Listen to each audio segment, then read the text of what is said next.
특별히 오늘 말씀은 예수님의 장례를 준비하는 한 여인이 예수님께 헌신하고 사랑을 표현하는, 어떻게 보면 사순절의 가장 핵심적인 일을 행하는 것을 볼 수 있습니다. 예수님께서 사순절에 행하신 일들은 굉장히 많습니다. 물론 우리가 사순절이라고 했을 때 예수님이 처형당하시기 40일 전부터를 따질 수는 없습니다. 성경에 그렇게 정확하게 날짜가 기록되어 있지는 않죠. 하지만 우리가 최소한 고난주간은 알잖아요. 예수님께서 예루살렘에 입성하시고 일주일 동안 여러 일들을 행하시고 말씀을 전하신 다음에 십자가에 달리신 그 사건은 알고 있기 때문에 우리가 사순절 동안에, 특별히 이 고난주간에 예수님이 예루살렘 성에 입성하셔서 십자가에 달리시기까지의 그런 행위들, 하신 일들, 말씀들을 굉장히 집중해서 봅니다. 자, 보십시오. 예수님이 하신 일들이 많아요. 자, 그런데 이 고난 주간에 예수님이 받으신 것은 별로 없습니다. 그렇잖아요. 누가 예수님께 뭘 했습니까? 근데 성경에 단 거의 유일하게 예수님께 무엇을 드린 여인이 바로 이 여인이에요. 저는 그래서 사순절 말씀을 묵상하면서 우리가 예수님이 하신 일들을 다 물론 묵상할 수 있어요. 예루살렘 성전의 앞에 있는 상을 엎으신 것과 나사로를 살리신 것과 다양한 이야기를 많이 할 수 있습니다. 그런데 예수님께 드린 것을 봤을 때는 이 여인의 이야기만큼 귀한 게 없는 거예요. 그래서 저는 오늘 이 사순절의 영성의 말씀을 드리면서 이 여인을 좀 기억하자.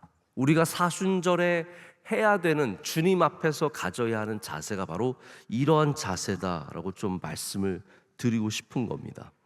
이 사순절의 기간에 여인은 자신에게 가장 귀한 것을 주님께 드렸습니다. 할렐루야. 여러분, 우리 사순절은 바로 그런 기간입니다. 우리의 소중한 것을 주님께 내놓을 수 있는, 가장 낮은 마음으로 주님 앞에 내놓을 수 있는 그러한 절기이며 시간입니다. 자, 그런데 여기 독특한 시선이 하나 있습니다. 예수님께서 이 여인을 이렇게 기뻐하시는데 이거를 아주 왜곡되게 보는 사람이 있죠. 누구입니까? 가룟 유다입니다. 가룟 유다는 이 사건을 보면서, 야, 그거를 팔아다가 300데나리온에 팔아서 가난한 자들에게 나눠줘야지, 그거 이렇게 한번 붓고 끝내면 되겠냐? 자, 이게 항상 우리 교회 안에서도 지금도 충돌하는 부분이에요. 교회가 존재의 목적이 뭐냐? 가난한 자들을 돕고 어려운 사람들 돕고 그래야지 교회가 교회를 잘 져, 교회가 무슨 시설을 가져, 교회가 먹는데 힘써, 이런 얘기하기가 굉장히 쉽습니다. 그런데 제가 어제도 말씀을 드렸지만 우리가 하나님을 사랑하는 것과 이웃을 사랑하는 것은 같이 가야 돼요. 하나만 있으면 안 됩니다. 하나님을 사랑해서 이웃에 대해서 전혀 관심이 없고 산불이 나든, 이 세상에 정말 굶어 죽는 사람들이 많든, 어려운 사람들이 많든, 해외 선교사들 힘들든 우리 교회만 잘 되면 되는, 이러한 하나님만 사랑하는 그런 관점도 사실은 굉장히 잘못된 겁니다.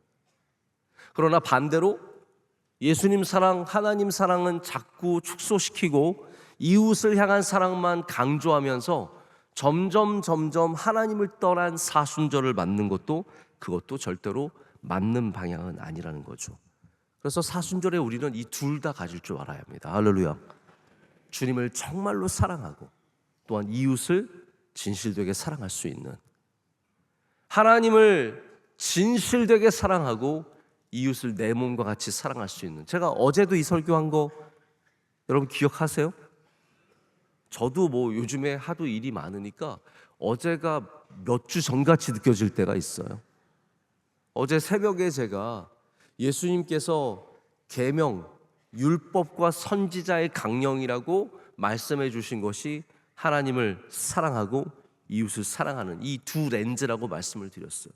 이 두 렌즈는 굉장히 다른 렌즈인 것 같지만 이거를 같이 써야 세상을 똑바로 볼 수 있게 되는 것이고 믿음을 똑바로 갖게 되는 겁니다. 여러분이 이거 하나만 쓰면 왜곡되게 세상을 바라보고 신앙생활도 왜곡되게 할 수밖에 없습니다. 그래서 여러분이 바른 신앙생활, 바른 시선을 갖기 위해서는 항상 여러분 렌즈 안에 이 두 개가 함께 있는지를 확인해 보셔야 돼요. 내가 하나님을 사랑하느냐, 내가 이웃을 사랑하느냐. 바로 오늘 우리가 만나는 이 장면에도 바로 그 충돌 속에서 우리가 이것을 제대로 발견할 수 있어야 합니다. 가룟 유다가 굉장히 맞는 말 하는 것 같지만 사실 그렇지 않다는 거예요. 이 마리아의 나드 한 근은, 그 향유는 정말로 예수님을 사랑하는, 우리가 반드시 가져야 하는, 사순절에 가져야 하는 그런 영성을 말해주고 있습니다. 자, 그래서 제가 앞으로 조금 세 가지만 여러분에게 사순절의 영성이 무엇인지를 말씀드리고자 합니다. 자, 첫 번째는 사순절의 영성은 죄를 바르는 영성입니다. 한번 따라해 보겠습니다. 죄를 바르는 영성. 이제는 여러분 상식적으로 잘 아실 거예요. 사순절의 시작이 언제입니까? 죄의 수요일입니다. 애쉬 웬즈데이라고 하는 죄의 수요일로 사순절이 시작이 됩니다. 그래서 주일을 뺀 40일 동안 우리가 온전하게 예수 그리스도의 십자가를 묵상하며 이웃을 사랑하며 지내다가 그리고 부활절을 맞는 것이 사순절입니다. 그래서 항상 수요일 날 시작을 하는 거예요. 여러분, 죄를 바른다는 것은 무엇을 의미합니까? 지금 마리아는 예수님께 향유를 부어드리고 있어요. 그게 사순절의 정신이라면 주님께는 가장 좋은 것을 부어드리고 나의 이마에는 가장 비천하고 가장 낮은 자리의 표식인 죄를 바르는 것이 사순절의 영성입니다. 다시 말씀드립니다. 주님께는 향유를 부어드리고 내 이마에는 죄를 발라야 합니다. 이것이 사순절에 가져야 하는 밸런스입니다. 제가 한번 이런 얘기 드린 적이 있는 것 같은데, 처음에 이제 미국에 가서 학교를 갔는데 어느 날 우리 선생님이 이마에 뭘 시꺼멓게 바르고 왔어요. 저는 그래서 정말 깜짝 놀랐어요. 근데 선생님만 바른 게 아니라 제 친구도 발랐고 어떤 여자애도 발랐고, 그 여자애 맨날 화장 엄청 신경 쓰는 애인데 여기다 이렇게 십자가를 죄를 바르고 나온 거예요. 저는 그때만 해도 고등학생이고 잘 몰라가지고 세상이 어떻게 돌아가는지 뭐 잘 몰라가지고 이게 무슨 일인가, 지금 뭔가 문제가 생겼나 혼자서 굉장히 궁금해했습니다. 그러다가 나중에 이제 알게 되었죠. 아, 이게 부활절을 준비하는 사순절의 시작이구나. 특별히 이제 가톨릭이 이 제수요일을 제대로 합니다. 그래서 앞에 사제가 있으면 성도들이 나오면 한 사람씩 다 이렇게 이마에다가 십자가를 그어주는 거예요. 그것으로 이제 우리가 제의 수요일을 시작하는 겁니다. 여러분, 성탄절에 우리가 무엇으로 참된 그리스도인을 보여줄 수 있을까요? 집에 크리스마스 트리 아름답게 세우면 기독교인입니까?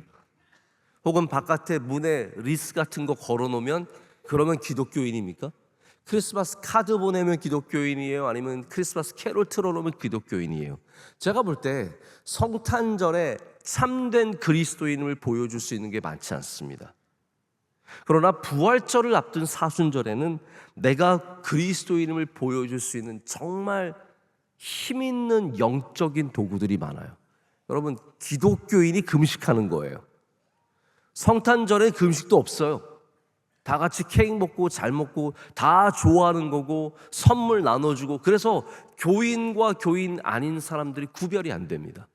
그러나 부활절은, 사순절은 철저하게 예수님을 나의 구주로 고백하는 사람들과 그렇지 않은 사람들이 구별될 수 있는 기간이에요. 그 시작점이 바로 죄의 수요일입니다.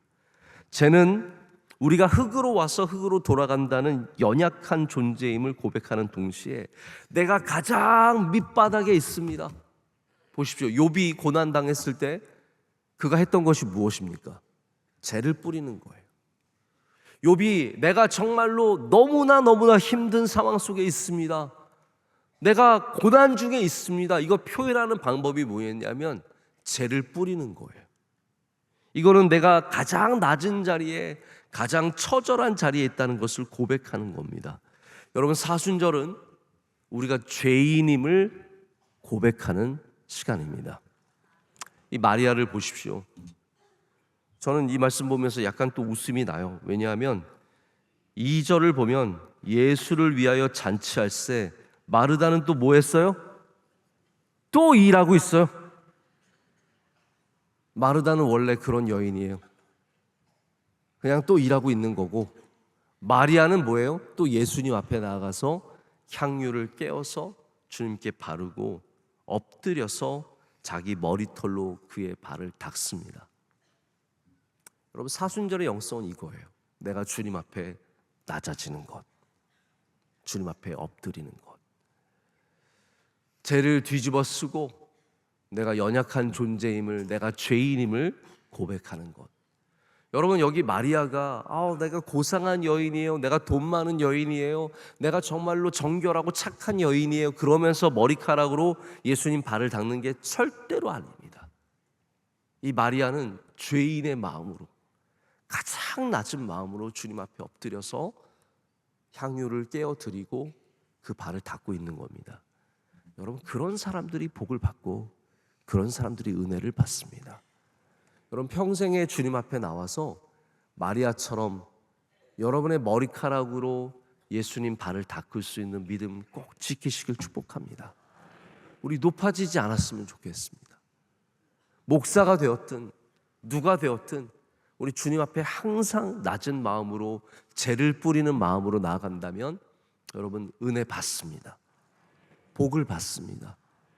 귀하게 높임을 받습니다. 이거는 뭐 성경에 나온 공식, 예수님의 말씀이에요. 너를 낮추라, 그러면 주께서 높여주시리라. 베드로가 그렇게 고백하지 않습니까? 우리가 사순절에 죄를 뒤집어 쓰지 않으면 언제 죄를 뒤집어 쓰겠습니까? 성탄절 앞두고 죄를 뒤집어 쓰겠습니까? 추수감사절 앞두고 죄를 뒤집어 쓰겠습니까? 사순절만큼은 우리가 주님 앞에 철저하게 낮아지고 회개하고 죄를 뒤집어 쓰는 그러한 영성을 가져야 할 줄로 믿습니다. 두 번째 사순절의 영성은 멈춤과 축소입니다. 사순절의 대표적인 영성이 멈춤과 축소예요. 그게 이제 행위로 나타나면 금식으로 나타나는 겁니다. 여러분, 사순절에 혹시 금식하십니까? 네. 금식하셨습니까? 지금 물론 아침에 일어나서 지금까지는 금식하셨겠죠. 사순절에 이 긴 시간 동안 금식하기가 쉽지 않으니까 우리가 고난주간만이라도 하는 것이고, 고난주간도 못하는 사람은 성금요일이라도 하라는 거예요. 성금요일에도 하기 싫은 사람은 점심 한 끼라도 하라는 거예요. 저는 금식은 좀 창조적이 되어야 한다고 생각해요. 막 뭐 고난주간에 금식하고 아침 금식하고 이런 것도 되게 좋습니다. 제가 아는 목사님 중에 금식을 가장 창조적으로 하시는 분이 한 분 계세요. 저는 그 목사님 만나면 요즘엔 어떤 금식을 하세요? 이렇게 물어봐요. 왜냐하면 금식을 아주 기가 막히게 희한하게 재밌게 해요. 한 번은 제가 몇 년, 벌써 한참 전이에요. 10년 전인가? 이 목사님 만났는데 살이 쏙 빠진 거예요. 그래서 제가 걱정이 돼가지고, 미국에서 목회하는 목사님이거든요. 목사님 왜 이러세요? 왜 이렇게 살이 빠졌어요? 그랬더니 그때가 사순절 기간이었는데, 목사님 요즘에 저희 교회가 금식을 하는데 빨대로만 먹을 수 있는 금식을 합니다.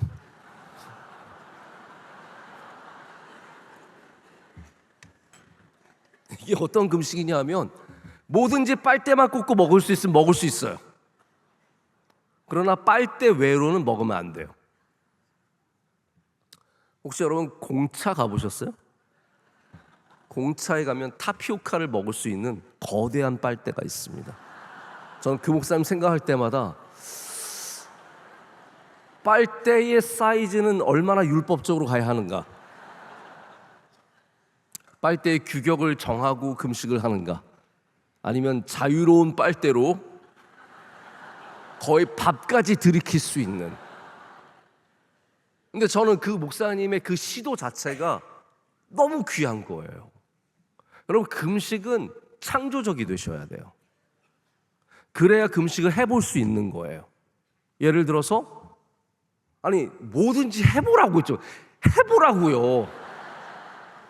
그냥 남의 이야기처럼 듣지 말고 금식 누구는 뭐 할 수 있게, 아니 창조적으로 하면 할 수 있어요. 그래서 저녁 예를 들어서 7시부터 잘 때까지 난 금식한다. 그리고 6시에 밥 마구마구 먹고 그렇게 해보는 거예요. 빨대로도 해보는 거고. 그래서 제가 이번에 또 만났거든요. 이번에 제가 잠깐 뉴저지 간 사이에 또 그 목사님 만나서 식사를 하는데, 제가 뉴저지 가면 꼭 가는 식당이 하나 있어요. 너무 그리운 식당이고 소울푸드예요, 저한테. 저는 가면은 꼭 거기 가서 한번 밥을 먹습니다. 근데 목사님이랑 이렇게 밥을 먹는데 미국 음식이 약간 느끼하니까 콜라를 시켜야 되거든요. 저도 그래서 콜라를 시켰어요. 근데 목사님이 자기는 물만 먹겠다는 거예요. 제가 그래서 왜 물만 마시냐고. 근데 나중에 저한테 그래요. 목사님 느끼해 죽겠어요. 느끼해서 못 먹겠어요. 근데 물만 계속 마시는 거예요. 알고 봤더니 사순절 기간 동안 금식을 하는데 음료는 물 외에는 아무것도 안 마시는 거예요. 콜라를 못 먹는 거예요. 그 좋아하는 콜라를 목사님이 계속 못 먹고 계속 물만 들이키고 있는 거예요. 제가 그 목사님 하시는 걸 보면서 이거 귀하다. 여러분, 얼마나 굶었느냐의 문제가 아닙니다. 제가 아까 여기 멈춤과 축소라고 말씀을 드렸어요. 금식의 핵심은 뭐냐면 축소예요. 내가 먹는 양을 줄이든 내가 먹는 행위를 줄이든 우리가 뭔가 주님 앞에서 줄여가는 시도를 해보는 겁니다. 저도 여러 방식으로 금식을 합니다. 아침을 금식할 때도 있고 저녁을 금식할 때도 있고. 저는 그렇게까지 완전히 금식을 하기가 힘들어서 어느 날은 아침 금식하고 어느 날은 컨디션 따라서 저녁 금식하고, 때로는 뭐 고기를 안 먹고 때로는 커피를 안 마시고 다양한 금식을 시도해 보는 겁니다. 이게 줄여가는 노력이에요. 요즘 세대에는, 우리 어린 세대, 젊은 세대에게는 어쩌면 음식의 금식보다 더 힘든 것이 미디어 금식이 될 수 있습니다. 어쨌든 줄여보는 거예요. 내가 고난주간에는 유튜브는 안 보겠다. 넷플릭스를 많이 보겠지만 유튜브는 안 보겠다. 내가 고난주간에는 SNS는 안 하겠다. 게임은 안 하겠다. 한 번씩 해봐야 돼요. 우리 아이들도 예수님 때문에 뭔가를 좀 멈춰봐야 돼요. 줄여봐야 돼요. 그거를 통해서 그냥 고통만 느껴라가 아니라 더 중요한 요점이 있는 겁니다. 내가 예수님 때문에 줄인 것에 비해서 예수님과의 시간을 늘려가는 것이 필요합니다. 자, 이게 없으면 금식은 아무 의미가 없어요. 자, 여러분 아시잖아요. 헬스클럽 가면 살이 빠지나요? 도서관 가면 공부를 하나요? 예배 시간에 나온다고 예배를 드립니까? 금식을 한다고 예수님 생각합니까? 이게 중요한 거예요. 우리가 줄이고 멈추는 것만 중요한 게 아니라 그 축소와 멈춤을 통해서 뭔가 다른 부분에 확장이 있어야 되는데 예수님에 대한 부분이 커져야 돼요. 이게 사순절에 우리가 가져야 하는 밸런스라는 겁니다. 요점은 우리가 사순절 기간에 다른 이유에서가 아니라 주님께 더욱 집중하기 위해서 나의 삶의 중요한 것들을 내려놓고 축소하는 일을 해야 됩니다. 그리고 축소에만 관심을 갖는 것이 아니라 우리는 하나님을 깊이 묵상하고 예수 그리스도와 동행하는 확장이 있어야 합니다. 주님께 더욱 가까이 나아가지 않으면서 금식만 하면 그건 자랑만 될 뿐입니다. 여러분, 자랑의 금식을 하지 마십시오. 예수님이 가장 경계하신 것이 자랑의 금식, 자랑의 구제, 자랑의 기도 아니었습니까? 우린 사순절의 기간에 더욱더 겸손하게 기도하고 겸손하게 금식하고 겸손하게 구제하는 사순절의 영성 있기를 간절히 소망합니다. 자, 마지막 세 번째 사순절의 영성은 나눔과 섬김입니다. 오랜 세월 동안 서구 교회들은 금식 대신 이웃을 위해서 희생하고 나누는 일들을 사순절 기간에 힘써서 했습니다. 사순절 기간은 내 안의 영성만 챙기는 기간이 아닙니다. 이웃의 배고픔을 챙기고, 이웃의 눈물을 닦아주고, 이웃의 차가운 몸을 안아줄 수 있는 바로 그러한 시간이 이 사순절입니다. 우리가 고난주간에 이번 주에도 아마 여러분 한 끼 금식을 하신다면, 여러 번 금식을 하신다면 그냥 금식만 하지 말고, 제가 계속 반복해서 말씀드리는데 금식만 하지 마시고 그 금식한 부분에 예수 그리스도가 채워지셔야 됩니다. 그래서 한 끼 금식을 하면 그냥 한 끼 안 먹었다 하지 마시고, 만약 여러분이 한 끼를 7,000원, 10,000원 드신다면 그래도 그만큼이라도 이웃 사랑을 위해서 내어주시면 참 좋습니다. 우리가 금식으로 끝나는 게 아니라 채워짐으로 이 금식을 마무리할 필요가 있죠. 그래서 고난 주간에 우리가 이웃 사랑, 이웃을 위한 선교 헌금에 힘쓰는 이유가 바로 그러한 목적을 갖고 있기 때문이에요. 가룟 유다는 가난한 자들을 생각하는 것 같지만 가난한 자들을 생각한 게 아니에요. 오늘 말씀을 보면 그가 돈꾀에 돈을 훔쳐가기 위해서 그랬다라고 적고 있어요. 우리가 정말로 이웃을 생각하는 것은 그리스도를 사랑하는 만큼 이웃을 생각할 수 있게 되는 겁니다. 우리가 물질만 나누자는 것도 아닙니다. 여러분, 우리는 부활절을 통해서 주의 복음도 나눌 수 있어야 합니다.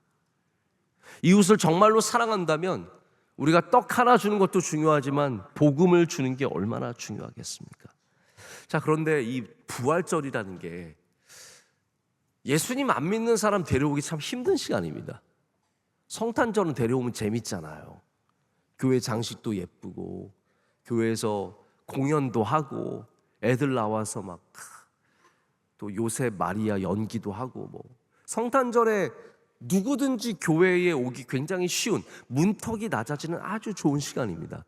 근데 부활절은, 여러분, 예수님 안 믿는 사람 부활절 데려오기 쉬워요, 어려워요? 어려워요. 오자마자 예수님 부활하셨습니다 그러면 죽은 사람이 어떻게 살아? 이게 벌써 딱 걸리잖아요. 근데 저는 오히려 반대로 생각합니다. 부활절에 예수님을 만나야 진짜 예수님을 만나는 거예요. 우리 교회의 이 교회 달력의 가장 핵심은 부활절이에요. 성탄절도 귀하고 감사절도 귀하지만 우리 신앙의 가장 핵심적인 날은 부활절이란 말입니다. 그래서 부활 자체가 부담이 될 수 있고 어렵지만 우리는 그럼에도 불구하고 이 부활절을 통해서 반드시 주의 복음을 나눠야 할 줄로 믿습니다. 우리 어린 학생들도 반 친구들한테 전도를 해야 돼요. 반 친구 전도해 본 사람 있으면 한번 손 들어보세요. 나는 반 친구 전도해 봤습니다. 아, 네, 있습니다. 없어도 막 들어, 괜찮아. 네.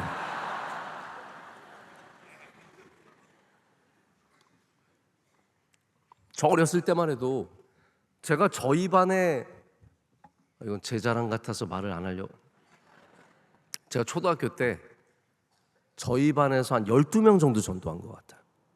다 제가 우리 교회 부흥에 아주 큰 몫을 했다는 걸 아셔야 돼요. 그때만 해도 우리 명성교회 저기 상가에 있고 여기 작은 교회 여기 지어서 있을 텐데 그때 저희 친구들 많이 들어왔습니다.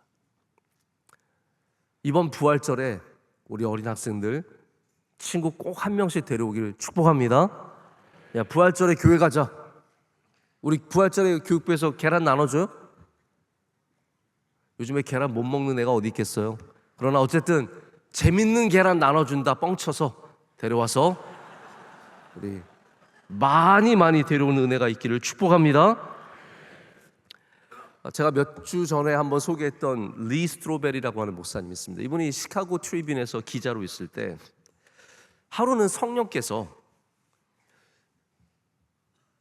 이런 마음을 주신 거예요, 이 목사님한테. 그러니까 신문 기자였을 때입니다. 사무실에 가서 너의 무신론자 친구가 있는데 걔한테 교회 가자, 부활절에 교회 가자고 전도를 해라, 이 감동을 주신 거예요. 그래서 이분이, 기자들이 여러분 얼마나 시니컬합니까? 예? 교회를 가장 싫어하는 사람들도 기자 중에 많을 텐데, 이분이 가서 무신론자한테, 야, 존, 이번 주가 부활절인데 우리 교회 가자. 그게 목에서 안 나오는 걸 억지로 한 거예요. 그러니까 존도 기가 막히죠. 무신론자 존이, 에이티스트 존이, 아니 너무, 야, 넌 내가 무신론자인 줄 몰라? 막 화를 내면서 둘이 막 대화를 한 거예요. 결국 교회 안 나왔죠. 지나갔어요. 세월이 지나갔어요. 한 4년 정도가 지나면서 리스트로벨 이분은 목사가 되어서 이제 목회를 하기 시작했습니다. 근데 하루는 예배를 마치고 내려와서 성도들 인사하는데, 어떤 청년이 와서 두 손을 꼭 잡으면서, 목사님, 제가 목사님께 꼭 감사하기 위해서 좀 잠깐만 말씀을 드리고 싶습니다. 저는 4년 전에 목사님이 신문 기자로 있는 그 사무실에서 청소를 하고 있었습니다. 그날 청소를 다 일과 끝나고 청소를 하고 있는데, 목사님이 그 친구분에게 오셔서 부활절인데 교회 가자, 이 말씀을 하시는데 제 마음이 움직였습니다. 저는 그래서 그날 저녁에 가서 저희 아내에게 이번 부활절에 우리 교회 가자, 그렇게 얘기를 하고 둘이 함께 자녀들과 함께 부활절에 예배를 나와서 예배를 드리고, 그 다음부터 교회 안에서 큰 은혜를 누리며 우리 가정이 정말 평안하고 복되고 기쁘게 살아가고 있습니다. 목사님 너무 감사합니다. 여러분, 전 이 이야기 들으면서 소름이 우리가 복음을 전한다는 것은 전하는 행위가 중요한 거예요. 그 이후에 모든 것은 성령께서 행하시는 겁니다. 그 사람을 움직여 주시든, 그 뒤에서 그냥 듣고 있는, 여러분 카페만 가도 옆에 사람들 얘기하는 거 들려요, 안 들려요? 들려요. 많은 사람들이 내 얘기 안 듣겠지 하는데 여러분이 얘기하는 거 다 듣고 있어요. 여러분이 어디에 가서든 부활하신 예수 그리스도를 전하시고 교회 사랑하는 이야기하고, 그래서 카페 가서 여러분 교회 좋은 얘기하면 사람들이 듣는 겁니다. 다 들어요. 식당 가서, 권사님들이 식당 가서 저 씹지 마시고 가서 교회 좋은 얘기하면 그거 다 듣고 결국은 다 하나님께서 놀라운 일을 행하시게 되는 겁니다. 여러분, 이 부활을 앞둔 사순절에 반드시 복음을 나누는 일들을 행하시기를 축복합니다. 오늘 전 여러분과 함께 부활절, 이 사순절의 영성 세 가지를 말씀을 드렸습니다. 향유옥합을 주님께 깨어드린 이 여인의 사건을 통해서, 아, 사순절에도 우리가 주님께 드릴 게 있구나, 우리가 할 수 있는 게 있구나. 우리는 죄를 뿌리는 마음으로, 낮아지고 겸손한 마음으로 주님 앞에 엎드리는 주의 자녀들 되어야 할 줄로 믿습니다. 우리는 사순절의 기간 동안에 나의 것을 줄이고 나의 것을 멈춤으로 주님의 것을 크게 하는 그러한 신비로운 은혜를 누려야 할 줄로 믿습니다. 마지막으로 우리는 사순절의 기간에 이웃을 사랑하고 복음을 나누고 섬기는 일들을 통해서 이 부활절의 놀라운 은혜가 많은 사람들에게 임하기를 간절히 소망합니다.